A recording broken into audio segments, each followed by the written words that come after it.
وایي چې د رباب جوړولو او د دې چې کوم غږولو شوق دی ستاسو د کله راسلی؟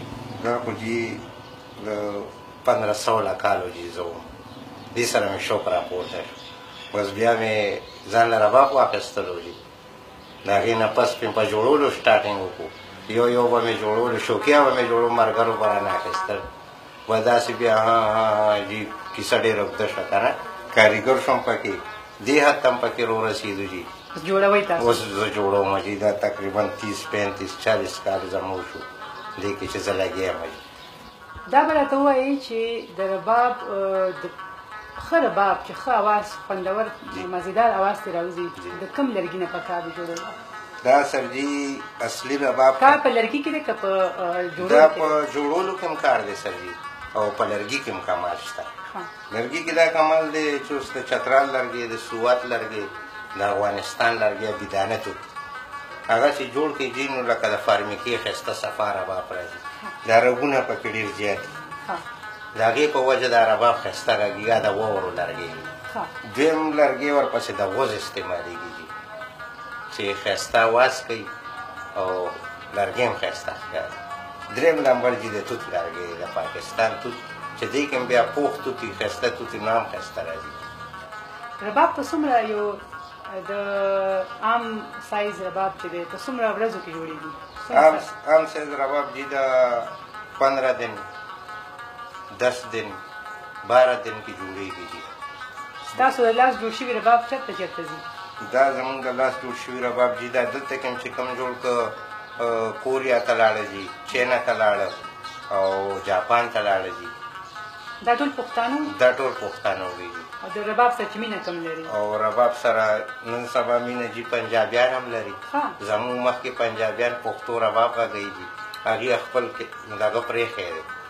او دویمه خبره ده چې دې سره پښتانه په هر حجره کې، په هره ډیره کې به یو رباب پروت وي، پښتانه پې خپل شغل سنګیت جوړوي. دا تاسو چې جوړ کړی دی هسې وړوکی رباب د ښودنې دپاره دی، د نمایش دپاره دی، وړوکی دی په سایز؟ جي سر. دا ستاسو د لاس جوړ دی؟ او جي دا مونږ جوړ کړی دی. د رباب غږولو نه علاوه د جوړولو دا کوم کار چې دی تاسو دلته په ګورګټری کې په دې سیل کې ناست یئ چې دلته هغه هنرونه چې د پښتنو هنرونه چې په ختمېدو دي دا د هغې د رغونې بیا راژوندي کولو یو کوشش دی. تاسو دلته چې رباب جوړوئ خلک راځي ګوري رباب، دې هڅې ته څنګه ګورئ؟ دې سره آیا رباب به بچ شي؟ تاسو نه پس ستاسو زامن څوک نور داسې خلک شته چې جوړوي رباب؟ یاره انشاءالله یو زما زوی دی جي، کشر زوی مې دی، هغه جوړوي، او یو دوه مې شاګردان دي جي، هغې جوړوي. او دلته کې مونږ دې دپاره راغلي چې مونږ نه شاګردان کار زده کړي. مونږ دلته شپږو میاشتو کې شاګردانو له ټریننګ ورکوو جي، چې دا شپږ میاشتې کار مونږ سره وکړي نو دلته مونږ دومره لین برابر کړو چې دې ځان له کار بیا کولی شي. پوه شوې جي؟ باقي کار خو د دې وخت اخلي، کال شپږ میاشتې 2 کال یو نیم کال ټایم اخلي، خو لیکن زده کېږي زر چې دماغ والا سړی وي. او د دې شوق نن سبا ډېر عام شو جي. ستار به پخوا خلکو غږولی پرېښو، بینجوی پرېښو، دوتاره به پنجاب کې غږېدی پرېښو که نه جي. دا شیانه ټول خلکو ختم، بس رباب. ستاسو په نظر کې رباب کې څه داسې خصوصیت دی چې دا د خلکو د ځوانانو اوس هم خوښ دی؟ دا جي یو خو دکې یو عجیبه خوږوالی خدای پاک اچولی دی، پته نه لګي چې دا د کوم سړي د لاس فارموله ده جي.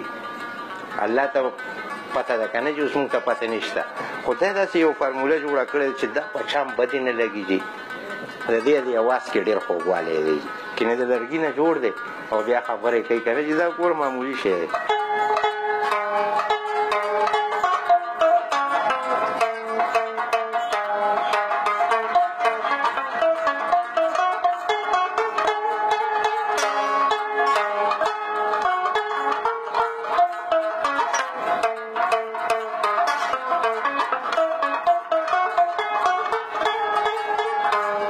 ډېره مهرباني ستاسو.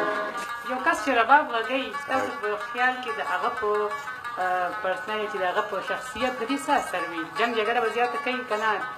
لکه د موږ چې چا څه پرې ګورو که نه، به هلته ټول سرجي رباب چې کوم سړی غږوي هغه د شپې رباب وغږوي یا د ورځې اوده پروت وي، که یا خپل کار روزګار کوي د هغه مازغه د هغه بدن په دې رباب غږولو ډېر سپک شي، د مازغو نه جي پوره ټینشن په دې کوځي.